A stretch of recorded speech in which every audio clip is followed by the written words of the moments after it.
Life में हम हमेशा लव और हैप्पीनेस को ढूंढते हैं और हम वो स्टेट कभी भी अटेन नहीं कर पाते, क्योंकि हमारा माइंड जब डिसीजन मेकिंग का टाइम आता है तो हमेशा पैनिक कर जाता है कि क्या ये डिसीजन मेरे लिए सही है, क्या ये डिसीजन मेरे लिए गलत है। क्या आपके साथ भी ऐसा होता है? तो क्या करना चाहिए, कैसे हमें उन स्टेट्स को अटेन करना चाहिए कि उस वक्त हम अपनी लाइफ में राइट डिसीजन ले सकें, जिस वक्त वो डिसीजन हमारे लिए सबसे इम्पॉर्टेंट है और हमारे आने वाले फ्यूचर के लिए भी बहुत इम्पॉर्टेंट है, और एट द सेम टाइम वो हमारे कर्मास में भी एक बैलेंस क्रिएट कर सके। हाय, my name is Richa and I'm an energy alchemist and a past life regressionist who helps you understand the journey of your body, mind and soul.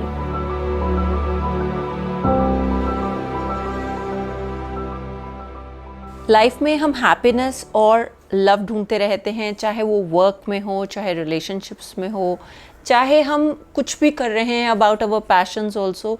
तो क्यों हम उन रिलेशनशिप्स में, क्यों हम उन अपने कामों में, अपने फेवरेट कामों में भी क्यों चीज़ों को नहीं अटेन कर पाते? क्योंकि हम उस वक्त जो हमारे डिसीजन मेकिंग पैटर्न्स होते हैं वो हमारे चाइल्डहुड से बहुत ज़्यादा इम्पैक्टेड होते हैं, हमारे कर्मा से बहुत ज़्यादा इम्पैक्टेड होते हैं, जिसकी वजह से हम राइट टाइम पे राइट डिसीजन नहीं ले पाते। और राइट टाइम पे राइट डिसीजंस ना ले पाने के कारण हम उस टाइम पे ऐसी चीज़ चूज़ कर लेते हैं जो हमारे को आगे चल के वो रिज़ल्ट जो हमने सोचा होता है वो नहीं देती। And that is what we always feel कि अगर मैंने उस टाइम पे ये चीज़ कर ली होती तो I think I would have attend a better choice. और वही एक रीज़न रहता है जहाँ हम बार बार फॉल्ट करते हैं।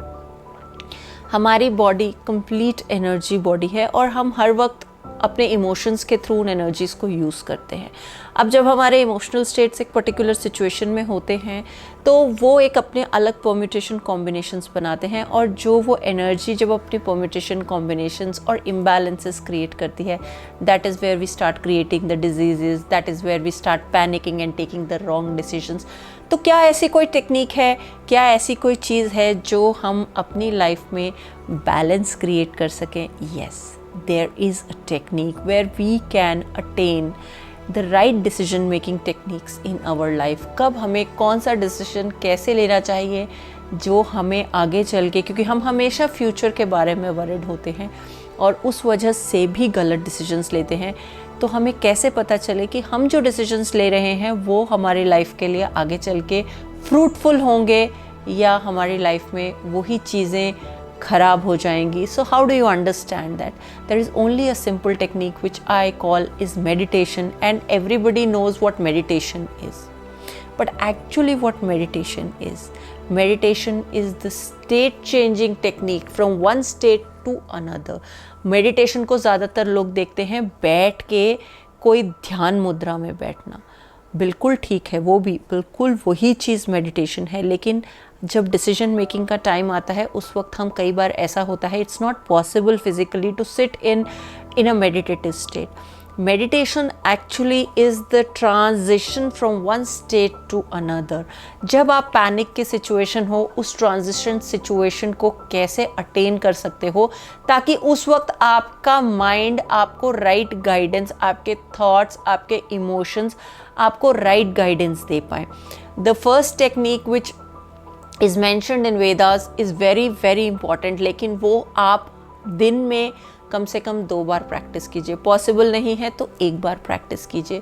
जो बेसिक मेडिटेशन टेक्निक है वो आपको अपने राइट डिसीजन मेकिंग में हेल्प करती है। मतलब जो एक्चुअली उस टाइम पे आप उस सिचुएशन में हो, दैट मेडिटेटिव स्टेट, जब आप उस कामनेस से उस डिसीजन को ले पाओ, where what is required for you। I would never say what is wrong and right for you because there is no right and wrong। हर जो चीज़ आपके लिए right है वो दूसरे के लिए wrong हो सकती है, और जो आपके लिए wrong है वो दूसरे के लिए right हो सकती है।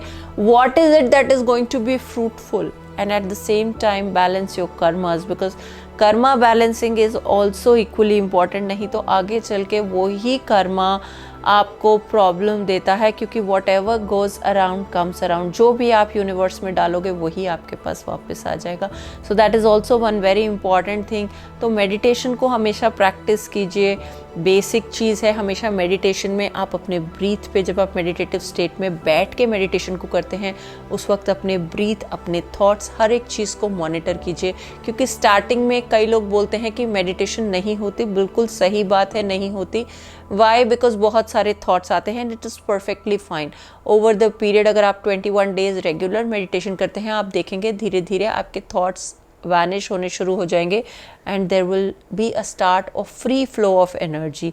जो पहले आपकी एनर्जी ब्लॉक कर देते थे आपके थॉट्स, वो धीरे धीरे फ्री फ्लो में आना शुरू हो जाएगा। अगर आप मेडिटेशन प्रैक्टिस करते हैं, आपके कोई एक्सपीरियंसेस हैं, do share to motivate others. अगर आपको वीडियो अच्छा लगा, do share it with people. If you haven't subscribed, to subscribe to the channel. अगर आपको मेडिटेशन के बारे में या मेडिटेटिव टेक्निक्स के बारे में और जानना है, so you can post your comment in the comment section box, and till then keep loving yourself, keep healing yourself, because meditation is the only way to heal yourself, and I'll see you in the next one.